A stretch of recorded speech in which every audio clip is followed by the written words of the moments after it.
Atos, capítulo 3. Eu vou ler do verso 1 até o 10, mas eu vou ficar também em todo o capítulo 3. Vou tentar ser breve nesse estudo bíblico, mas vamos estudar esse capítulo aí. Atos 3, de 1 a 10, é o ponto central dessa história. Vamos ler. Diz assim: certo dia, Pedro e João estavam subindo ao templo na hora da oração. Às 3 horas da tarde, estava sendo levado para a porta do templo, chamada Formosa, um aleijado de nascença que ali era colocado todos os dias para pedir esmolas aos que entravam no templo. Vendo que Pedro e João iam entrar no pátio do templo, pediu-lhe esmola. Pedro e João olharam bem para ele, e então Pedro disse: olhe para nós. O homem olhou para eles com atenção, esperando receber deles alguma coisa.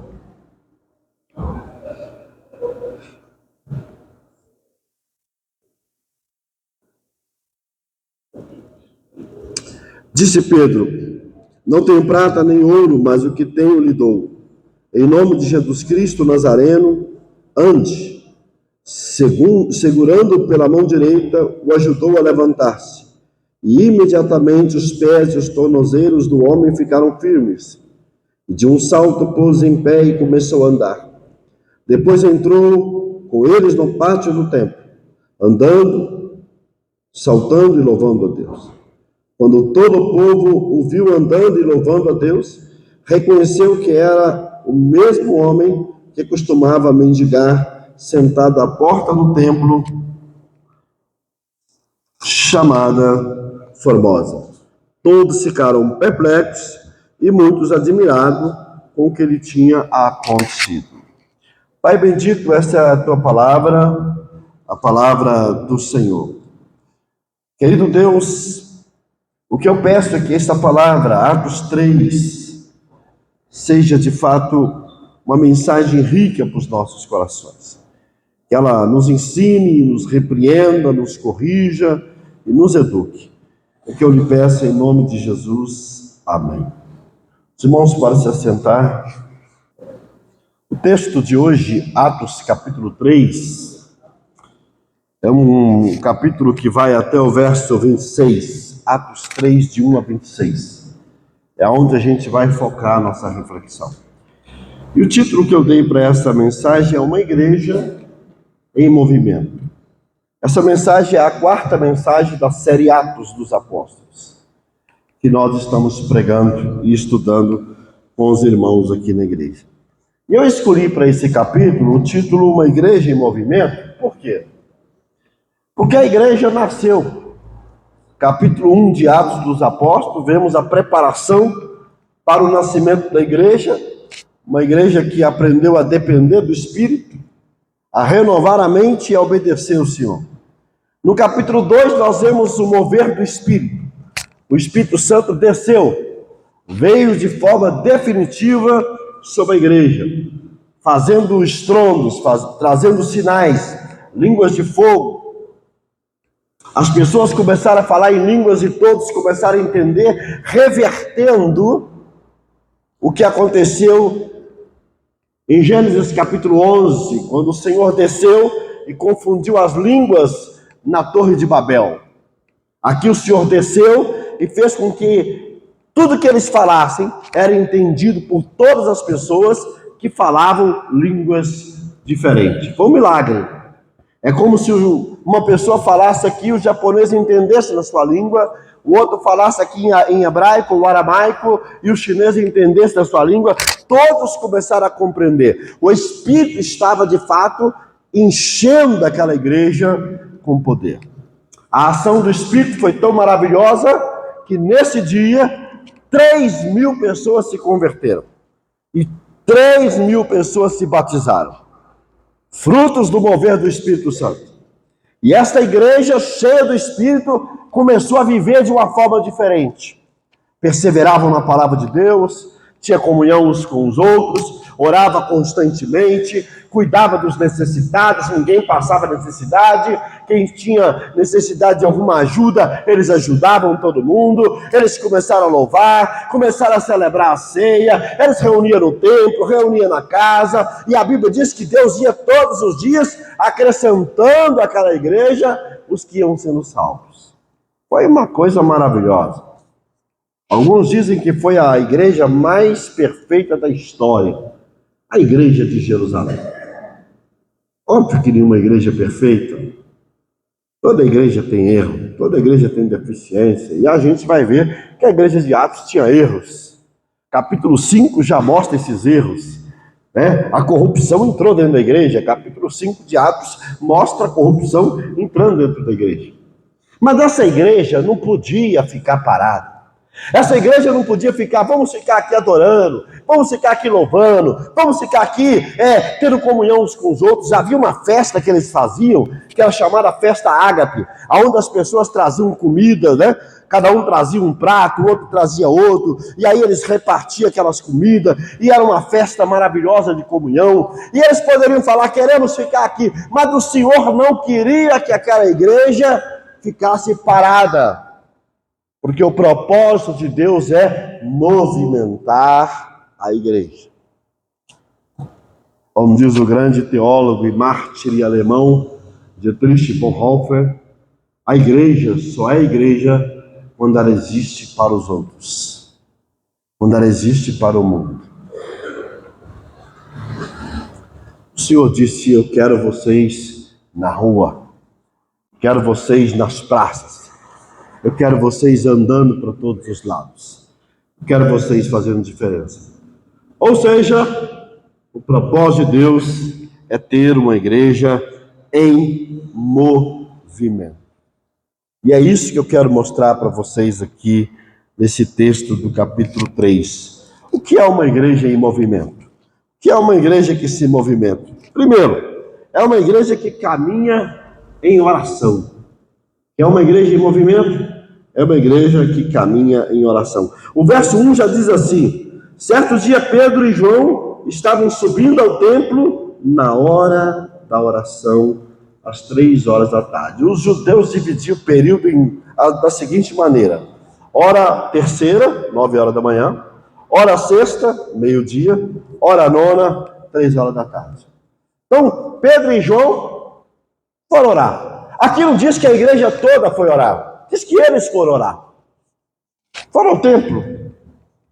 E é interessante porque quando eles vão para o templo orar, e eles não vão para pregar, e eles não vão para dar aula, e eles não vão para curar enfermos, e eles não vão para realizar milagres, eles vão à igreja para orar, mas vão lá buscar Deus. E então, quando eles estão entrando, aparece um mendigo pedindo esmola. E esse mendigo estava exatamente na porta leste do templo de Jerusalém. Essa porta tinha cerca de 23 metros de altura, segundo o historiador judeu contemporâneo do apóstolo Paulo no primeiro século, Flávio Joséfo. Era uma porta de 23 metros, uma porta dupla, e essa porta era feita de bronze, o bronze de Corinto, cidade grega. Diferente de uma porta banhada a prata e a ouro, essa era uma porta diferenciada, era a porta do templo. E ele estava ali, nessa porta maravilhosa, nessa porta que esbanjava riqueza e beleza, pedindo esmola. Mas eles não foram ali para dar esmola. Eles foram ali para orar, para buscar a Deus. E aqui fica para nós uma grande lição. A igreja que se movimenta precisa orar. Precisa aprender a orar. A igreja de Atos dos Apóstolos era uma igreja de oração. Capítulo 1 de Atos, eles estavam no cenáculo, na casa de Maria, mãe de Jesus, cerca de 120 pessoas reunidas durante 10 dias, orando e estudando a Bíblia. Capítulo 1 diz que eles estavam ali orando, e eles oraram antes de eleger o sucessor de Judas, que havia traído Jesus, e eles elegem Matias. Capítulo 2, no meio desse mover de oração, o Espírito Santo desce, trazendo línguas de fogo, trazendo sinais e convertendo cerca de 3.000 pessoas. Capítulo 2, verso 42, diz que a igreja estava em oração, perseverantemente, continuamente. Capítulo 3, João e Pedro vão ao templo orar. Capítulo 4, diz que eles oravam pedindo graça e proteção a Deus. Capítulo 6, eles oram separando diáconos para curar. Capítulo 10, Pedro ora na casa de Cornélio, um gentio centurião que cuidava de uma centúria de soldados romanos, 100 soldados. No meio da oração, o Espírito Santo desce, converte toda a família do gentio Cornélio. Eles recebem o Espírito Santo, são batizados. Capítulo 13, em meio à oração, o Senhor diz: eu quero que me separe Paulo e Barnabé para a obra que eu quero. A igreja vivia num ambiente de oração. Nós precisamos respirar a oração. Deixa eu falar uma mensagem para vocês. A maior arma que você tem na vida é a oração. Não tem outra, não. E o bom é que a gente não precisa estar dentro da igreja para orar. E o bom é que a gente não precisa ter um santinho para agarrar nem para orar. Aonde você estiver, ore para o céu e clama a Deus. Peça a Deus por você, pelo seu filho, pela sua esposa, pela sua casa. Peça proteção, repreenda os inimigos, repreenda os laços das trevas. Ore o tempo todo. A igreja bíblica é uma igreja de oração. E essa igreja que se movimenta em oração. Enquanto Deus por Deus tem resposta para vocês. Enquanto Deus por Deus tem solução para a sua vida. Sabe qual que é a resposta? Oração.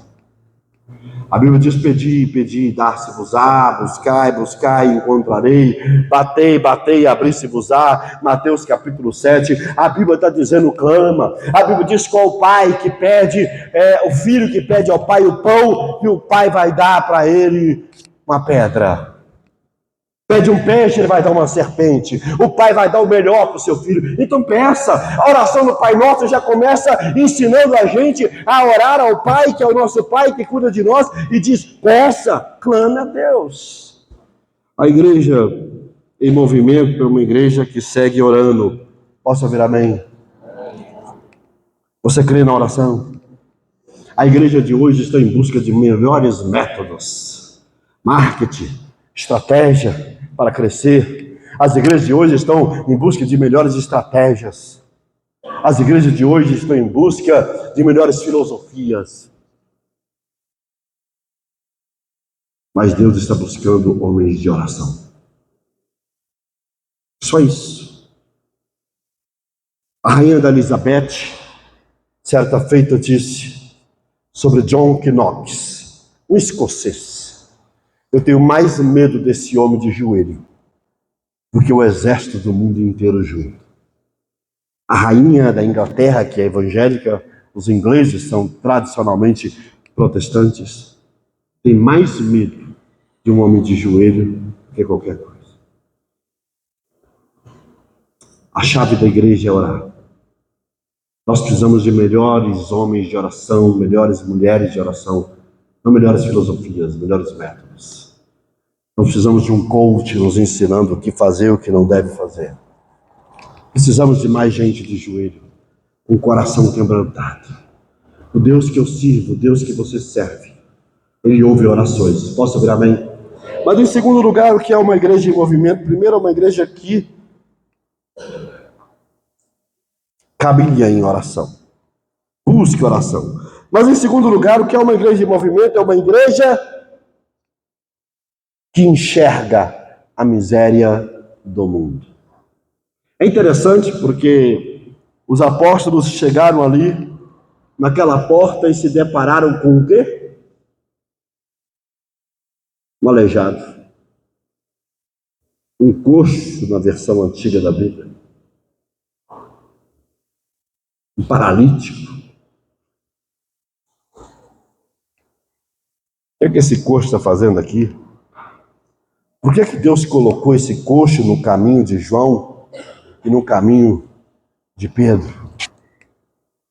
Esse coxo está ali para mostrar para Pedro e João a fraqueza humana, as limitações humanas, a dependência humana de uma pessoa que precisa do outro para sobreviver. A pobreza humana de alguém que precisa pedir esmola para sobreviver. As deficiências humanas, a doença. Deus colocou aquela pessoa para dizer para Pedro e João: vocês estão felizes com a igreja, vocês se reúnem, vocês têm comunhão, vocês têm festa, a festa ágape, a festa do amor, vocês celebram a ceia, vocês louvam, vocês cantam, mas eu quero mostrar para vocês o outro lado, o lado da miséria. Eu quero mostrar para vocês o outro lado, o lado das pessoas marginalizadas. Eu quero mostrar para vocês o outro lado, o lado das pessoas deficientes. Eu quero mostrar para vocês o outro lado, o lado das pessoas discriminadas. Eu quero mostrar para vocês o outro lado, eu quero mostrar para vocês que a vida não é feita só de flores. Tem gente sofrendo nesse mundo. Tem gente angustiada nesse mundo. Tem gente sendo discriminada nesse mundo. Tem gente sofrendo preconceitos nesse mundo. Estamos vivendo agora no Brasil um caso interessantíssimo de um pai e uma mãe que foi preso porque decidiu educar os filhos dentro de casa. Isso chama homeschool. Não queremos levar os filhos para a escola. Vamos educá-los em casa. A mãe não é uma analfabeta. A mãe tem 3 cursos de faculdade concluído, mas ela não quis. Seguiu um modelo americano muito famoso nos Estados Unidos, que é o homeschool, que é ensinar em casa. Eles prenderam o pai e a mãe.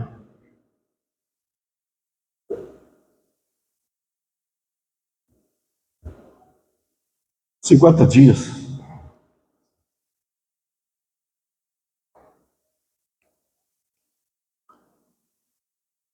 Perguntaram para a menina de 15 anos: você gosta de funk? Não, eu não gosto de funk.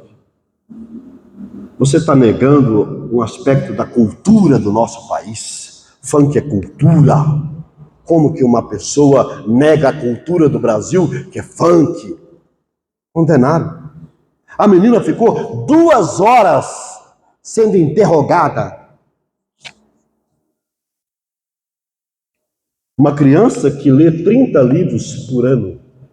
Você conhece alguma menina de 15 anos que lê 30 livros por ano? Uma criança que estuda Platão, Sócrates, Aristóteles, o silogismo, a lógica. A menina estuda lógica. Preconceito vai existir em todos os campos. A covardia vai existir em todos os campos. Feminicídio está aí, nós não podemos fechar os olhos. A discriminação de pessoas que têm opção sexual diferente está aí, e muitas das vezes são assassinadas e são mortas. É um direito delas e tem que aprender a conviver com a diferença e tem que respeitar a diferença. O que não significa que temos que concordar com a mesma opção e com o mesmo pensamento, mas nós temos que viver numa sociedade plural e temos que aprender a não ser preconceituosos, a não discriminar, a não rotular, a não estigmatizar e a não barrar e a não bloquear. Nós temos que ser uma igreja acolhedora acima de tudo. Então Deus coloca aquele paralítico ali para dizer: ó, Pedro e João, nem tudo são flores. O mundo é feito de pessoas deficientes, pobres, pessoas que sofrem. Porque quantos religiosos entraram dentro daquele templo e nem olharam para a cara do mendigo? Quantos poderiam ter dado uma moeda e virar as costas e talvez até tenham dito assim: essa pessoa merece essa vida? Eu estava no Uber no Rio de Janeiro, estava numa conferência, e eu Passamos numa praça e tinha vários mendigos. E aquela pessoa viu que eu era pastor e disse: o que você acha disso? Eu falei: todos fomos criados à imagem e semelhança de Deus. Esse mendigo é a imagem e semelhança de Deus em seu estado de corrupção, de deficiência. Não é esse o plano de Deus. Esse mendigo precisa da nossa atenção, da nossa pregação, da nossa ajuda. E aí ele me disse uma coisa que me surpreendeu naquele dia. É que entrou dentro do carro dele um religioso, todo com a sua parafernália, com a sua roupa, e ele fez a mesma pergunta para o religioso, e o religioso falou: eu não tenho pena deles, porque eles estão pagando pelo que merecem. Este é o karma deles. Isso não resolve o problema. Deus nos chamou para olhar para a realidade e para fazer diferença na realidade. Uma igreja que está em movimento é uma igreja que não fecha os olhos para a realidade. Deus nos chamou para fazer diferença, para ajudar essas pessoas. Deus nos chamou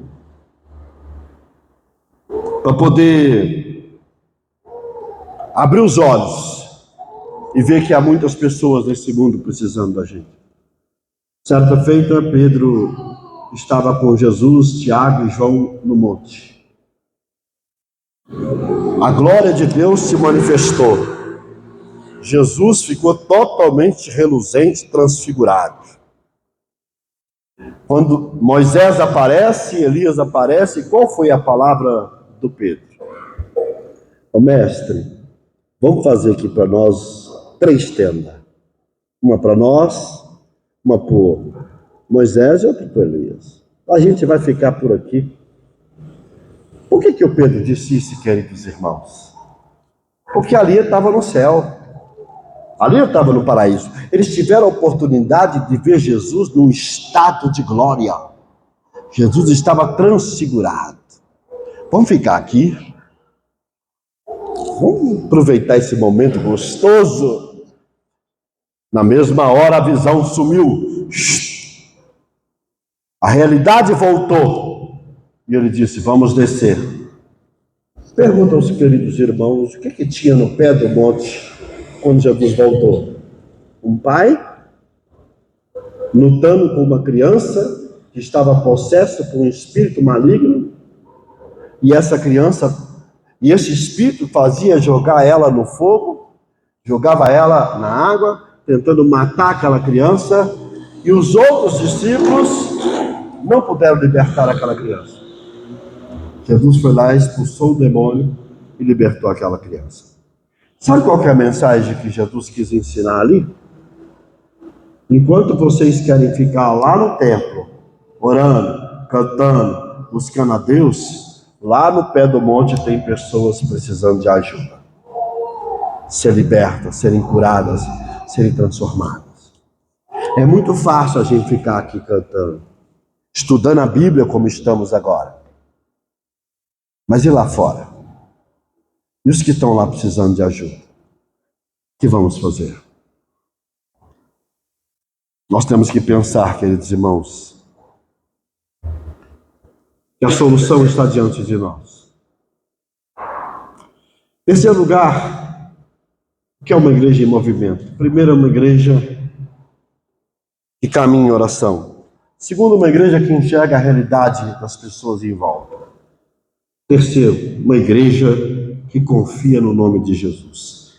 Quando aquele homem pediu para Pedro esmola, Pedro disse para eles assim: olhe para mim, eu não tenho prata, não tenho ouro, mas o que eu tenho eu te dou, em nome de Jesus. Em nome de Jesus. Ele vai dizer: Jesus Cristo Nazareno, ande. Aqui Jesus traz um ponto importante. Há poder no nome de Jesus. Posso ouvir amém? Essa é a chave. Deixa eu corrigir uma heresia aqui. Existe um movimento que nasceu nos Estados Unidos.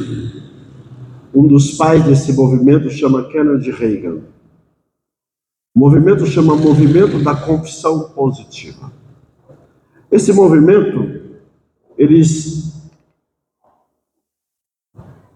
transforma a expressão em nome de Jesus como uma palavra mágica. Imagina, vamos voltar lá para a época da infância, né? Abracadabra. Né? Eles queriam transformar a expressão em nome de Jesus uma palavra mágica que resolvesse todos os problemas. Basta citar Shazam! E a coisa acontece. No caso não é Shazam, é Jesus. Ou quem sabe, né? Pelos poderes de Grayskull. Só que esse é um erro. Jesus não é uma palavrinha mágica que eu, na hora do aperto, eu digo Jesus! E a coisa acontece.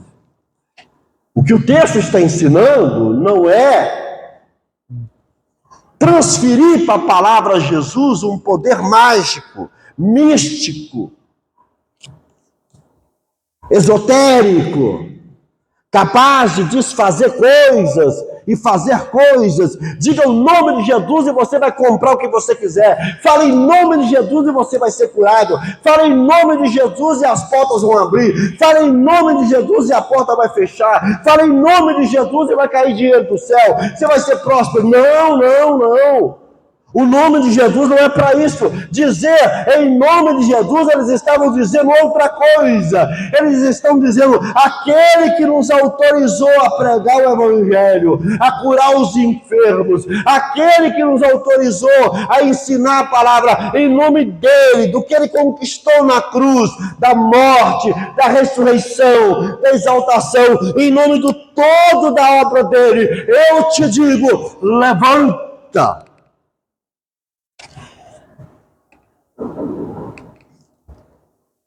O nome de Jesus aqui representa não uma palavra, mas é uma pessoa com quem nós temos que ter relacionamento. Jesus é alguém que você tem que ter relacionamento, comunhão, intimidade. Mas as pessoas querem transformar a expressão em nome de Jesus numa palavra mágica. Confia no nome de Jesus. A cura não acontece por causa de Pedro. A chave da cura não está em João. A chave da cura está na pessoa de Jesus. Jesus pode fazer qualquer coisa, posso ouvir amém? Paulinho diz assim no capítulo 8 de Romanos: aquele que nos entregou o próprio Cristo, não nos entregará com ele todas as outras coisas? Posso ouvir amém? Se Deus entregou Jesus para morrer na cruz por mim, não pode nos entregar qualquer outra coisa? Jesus hoje é o nosso advogado, capítulo 8 de Romanos, aquele que intercede por nós. O Espírito Santo também é o nosso advogado, o nosso intercessor. Uma igreja em movimento, uma igreja que confia no nome de Jesus. Não é o nome do pastor que faz diferença, não é o nome do líder religioso que faz diferença.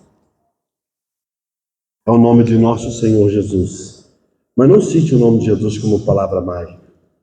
Cite o nome de Jesus como aquele que substituiu você na cruz e morreu no seu lugar. Em quarto lugar, o que é uma igreja em movimento? É uma igreja que faz diferença no mundo. Uma igreja que caminha em oração, uma igreja que enxerga as mazelas do mundo, uma igreja que confia no nome de Jesus, mas ela é uma igreja que faz diferença. Há três coisas que eu observo aqui no Pedro e no João. A primeira coisa diz que eles enxergaram, que eles viram a pessoa. Olha aí o texto, queridos irmãos. Verso 4. Pedro e João olharam para ele, olharam bem para ele, e então Pedro disse: olhe para nós. Pedro olhou para aquele homem ali, olhou firmemente. Eu vou adjetivar o olhar dele. Olhou com compaixão, olhou com amor. Ele olhou para aquela pessoa com amor. Ele não olhou com nojo. Sabe quando você muitas vezes olha para um mendigo com nojo? Não é fácil, né, gente? Já conversou com mendigo? Eu conversei várias vezes. Às vezes bêbado, às vezes usando crack. Essa semana eu vi uma cena, não sei se vocês sabem, o capitão do Tetra, o Dunga, ele vai para a rua. Ele serve sopa na rua, serve comida, não sei se vocês sabem disso. O capitão do Tetra, o Dunga. Então ele sai às noites e ele faz obra social. E num belo dia ele estava lá com aquela panela servindo a sopa e chegou um mendigo, meio bêbado, olhou para ele e disse: eu sei quem você é. Você é o Dunga. Aí ele, todo constrangido ali, servindo, olhou para ele, com aquele olhar assim um pouco tímido.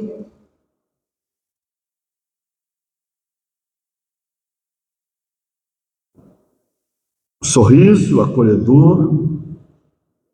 E o mendigo disse: posso te dar um abraço? E o Dunga abraçou ele.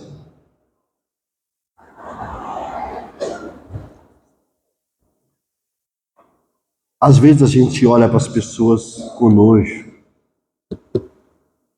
A gente olha para as pessoas com desdém, com discriminação. A Bíblia conta uma história, que é a história do bom samaritano. Passou um homem ali de viagem, provavelmente vindo de Jerusalém, da adoração, e um ladrão olhou para ele com um olhar de ganância. Vou roubar ele, vou pegar o dinheiro dele, vou pegar o cavalo dele. E aquele ladrão que olhou para ele com ganância, bateu nele, machucou ele, deixou ele caído no chão sem força para levantar. Diz que logo após passou 2 religiosos, um sacerdote e um levita. Olharam para ele, não como ladrão, com ganância querendo roubar, mas olharam com indiferença, com preconceito. Não quiseram nem saber. Diz o texto que eles olharam para o outro lado. Não é problema meu essa pessoa caída na rua. Logo após apareceu um terceiro. Ele não olhou para ele com ganância, querendo roubar como ladrão. Não olhou para ele com indiferença e preconceito, como os religiosos, santarrões, puros. Não. Olhou para eles com compaixão. Se aproximou, pegou o seu kit de primeiros socorros, que naquele caso era óleo e vinho. Olha que legal. Óleo e vinho. Eles andavam com óleo e vinho, porque o óleo era colocado na ferida. O vinho funcionava como uma forma de antisséptico para esterilizar o machucado. Pegou aquele homem, colocou no seu cavalo, levou até a um lugar onde tinha alguém que poderia hospedá-lo, e diz: o senhor pode cuidar dele? Posso. Então cuida dele, aqui está o dinheiro para você cuidar dele, eu estou pagando pelo seu serviço, eu estou indo e na volta eu vou passar aqui de novo, e se faltou algum dinheiro eu vou cobrir. Mas o samaritano não era um ladrão. O samaritano não era o religioso, mas o samaritano era a pessoa de compaixão. Quando é que nós vamos mudar esse mundo? Quando a gente olhar para as pessoas com compaixão. O texto diz que ele não apenas olhou para as pessoas com compaixão. O texto diz que ele fez uma outra coisa.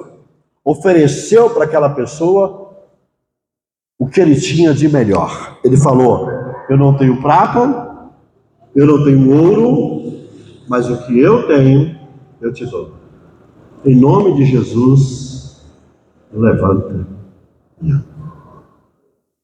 É interessante porque o maior teólogo católico reconhecido pelos católicos é Tomás de Aquino. E o grande teólogo e filósofo Tomás de Aquino foi visitar o Vaticano um dia. Chegou lá, o Papa mostrou para ele toda a riqueza do Vaticano. Todo o dinheiro, todo o ouro que tinha lá. Olhou para o teólogo e disse: agora não podemos mais dizer não temos prata e ouro. Tomás olhou para o Papa e disse: verdade. Mas também não podemos mais dizer levanta e anda. Hoje temos muita estrutura. Hoje temos dinheiro. Mas a pergunta é: temos poder?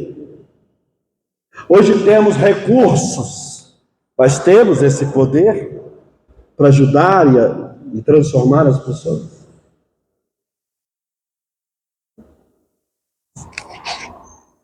Em terceiro lugar, ele pegou aquela pessoa pela mão. Em terceiro lugar, pegou a pessoa pela mão. Diz o texto aqui, verso 7, segurando pela mão direita, o ajudou a levantar. A igreja que faz diferença olha com compaixão. Dá o seu melhor, que é Jesus Cristo, e pega na mão das pessoas e ajuda elas a sair do poço. A pergunta que eu faço é: vocês têm estendido a mão para alguém? Você estende a mão para o necessitado? Você ajuda o caído a levantar? Você ajuda o doente a levantar? Você ajuda o necessitado? Diz o texto que ele se colocou de pé. Imediatamente o milagre se completou. Ele soltou, ele louvou, ele adorou a Deus. Sabe qual que é o resultado quando a igreja olha com compaixão, oferece o seu melhor e estende as mãos? Houve cura, houve restauração, houve alegria, houve adoração, houve inclusão, houve reconciliação, houve transformação. Em quinto lugar, o que é uma igreja em movimento? Primeiro, uma igreja que caminha para a oração. Segundo, uma igreja que enxerga as mazelas do mundo. Terceiro, uma igreja que confia no nome de Jesus. Quarto, uma igreja que faz diferença. Mas em quinto lugar, é uma igreja que não perde a oportunidade para pregar sobre Jesus. Eu não vou ler o texto, que é muito longo, mas os versos 11 ao 26, Pedro vai pregar a palavra. Pedro vai dizer, vai ensinar sobre a pessoa de Jesus. Sabe o que eu aprendo nos versos 11 ao 26? Pedro está dizendo assim: o centro não é o milagre, é Jesus. Na década de 80, eu visitei uma igreja em Belo Horizonte. E porque era uma igreja que estava com muita fama de milagreira, falei: deixa eu ir lá conhecer essa igreja. E eu fui lá. Os antigos aí talvez vai reconhecer. E aqui a parede de fundo da igreja, aqui na parede de fundo, tinha muitas muletas. Eu não consegui contar as muletas, mas era uma sequência de muletas. Dizem que aquelas muletas eram pessoas que eram paralíticas e que andaram ali naquela igreja. Eu não sei se isso é verdade. Alguns dizem que muitos daqueles milagres foram milagres falsificados.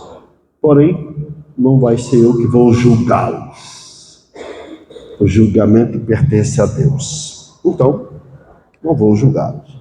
Mas o que me chamou a atenção naquela igreja é que havia muitas muletas e com isso aquela igreja estava dizendo uma mensagem. Qual mensagem? Pode acontecer um milagre na sua vida. Milagre existe. Mas uma igreja conservadora colocaria o que na frente? Uma cruz? Ou uma Bíblia como nós? Para dizer para as pessoas o quê? A chave está em Cristo. Na pessoa dele, não no milagre. Não olhe para os milagres, olhe para Cristo.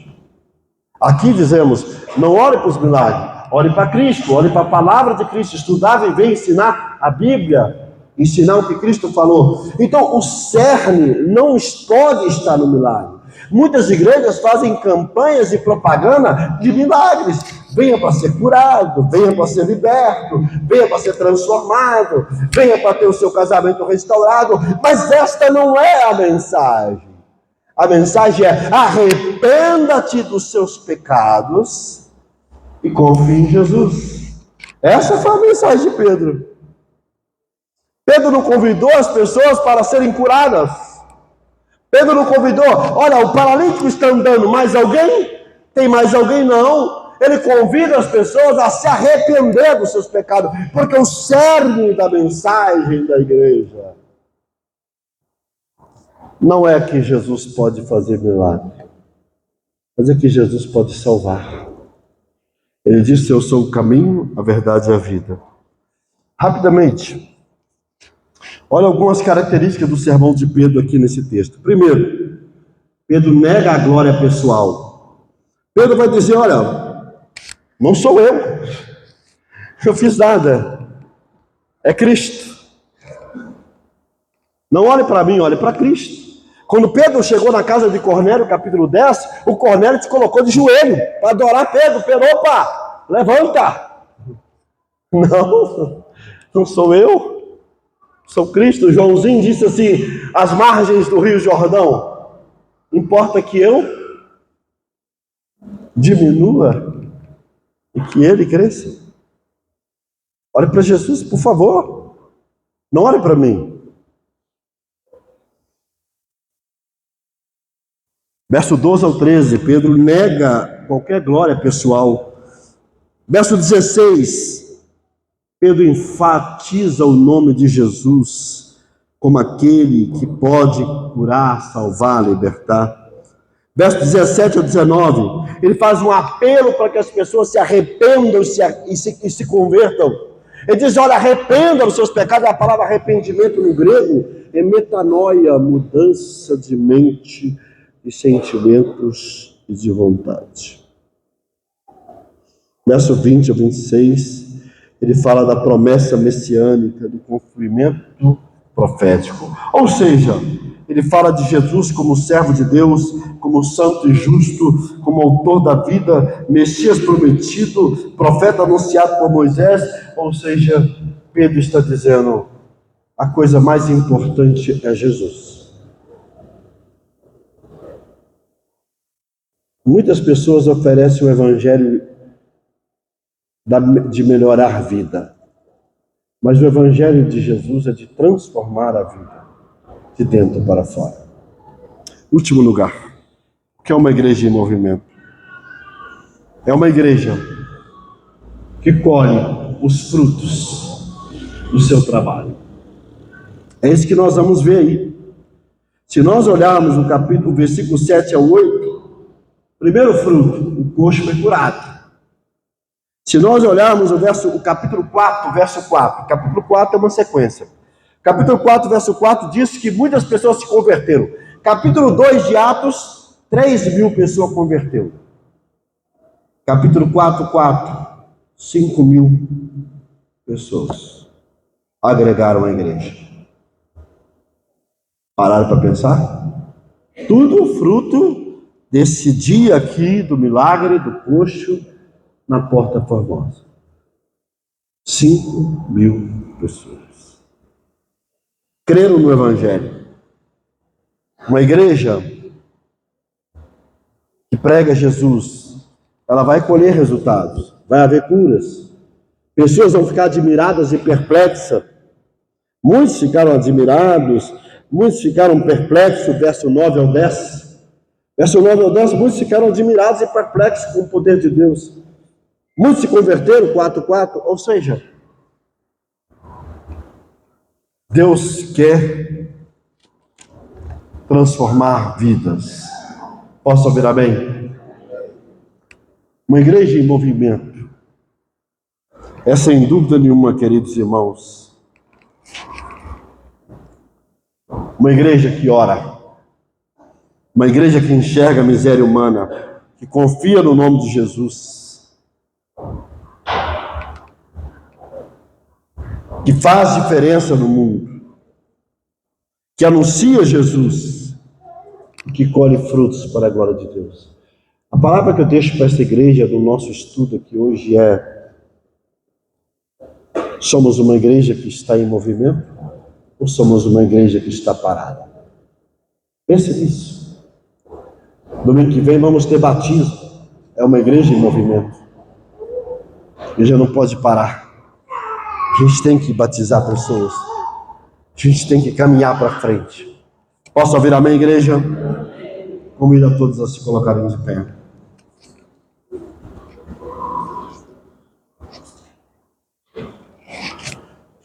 Uma igreja em movimento.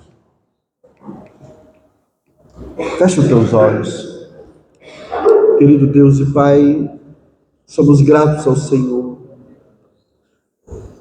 pela Tua palavra que nos desafia, que nos desperta, que nos mobiliza. O Teu Espírito veio sobre a igreja e mobiliza.